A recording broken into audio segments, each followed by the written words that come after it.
Alors souvent j'utilise des termes comme race ou encore racisé pour une personne racisée et je sais que ça peut en choquer certains d'entre vous. On m'a déjà dit mais qu'est-ce que tu veux dire déjà par racisé ou encore mais c'est péjoratif ou ça sépare les gens, tu sépares les gens ou encore il n'y a pas de race.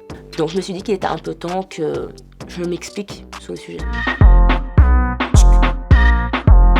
Donc quand je parle de racisé, de personnes racisées, je parle de ça d'un point de vue sociologique et pas biologique. Parce qu'on sait qu'il n'y a pas de race, on fait tous partie de la race humaine, même si on est tous différents, on a tous nos spécificités et un charme certain. Donc quand je vous parle de race au niveau sociologique, vous allez me dire mais qu'est-ce qu'elle me barale ? Et bien en fait les gens se sont organisés de façon sociologique et politique depuis très très longtemps dans notre société. Donc par exemple si on prend l'Occident, l'Europe, puisqu'on y est, autant prendre ça comme exemple, et ben on a construit des groupes raciaux, selon la couleur de peau ou encore certains traits physiques. Mais ces catégories raciales, elles sont aussi des catégories sociales. Qu'est-ce que c'est d'être noir ? Qu'est-ce que c'est d'être arabe ? Qu'est-ce que c'est d'être blanc ? Qu'est-ce que c'est d'être méditerranéen ? Etc., etc. Et aujourd'hui, la race, elle est encore synonyme d'une couleur de peau ou encore d'une appartenance ethnique. Catégories qui, qu'on le veuille ou non, existent et ont un impact, jouent un rôle dans la vie de chacun, sur les chances et les possibilités que chacun peut avoir.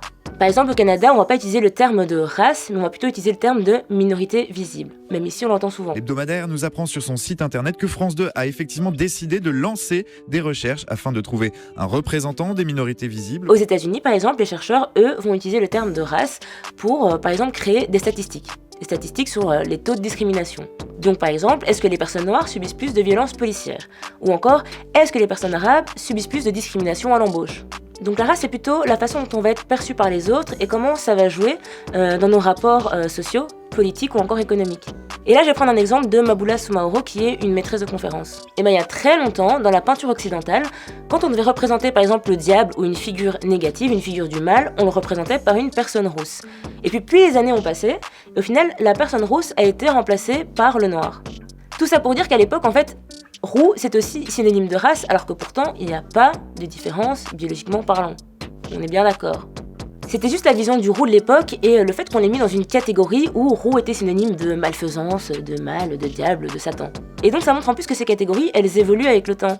Donc en fait, quand je parle de personnes racisées, je parle de personnes qui font partie d'un groupe qui est réel ou créé, pouvant être réduits à un statut social, à leur couleur de peau, à leur appartenance ethnique. Et en France, en 2013, l'ancien président François Hollande avait fait voter un texte pour retirer le mot race de la législation. La République ne connaît pas de race ni de couleur de peau.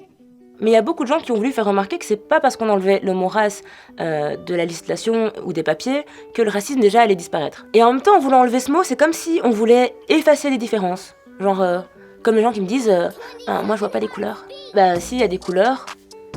Voilà, on peut pas le nier et c'est pas grave. On est différents, c'est une richesse, c'est pas quelque chose de négatif. Et d'ailleurs, quand j'étais jeune, même si I'm still young, j'avais des potes qui me disaient souvent mais moi je vois pas ta couleur, je vois pas que t'es noir. Mais bon, je sais que c'était pas pour être blessant, mais pour moi c'était hyper blessant.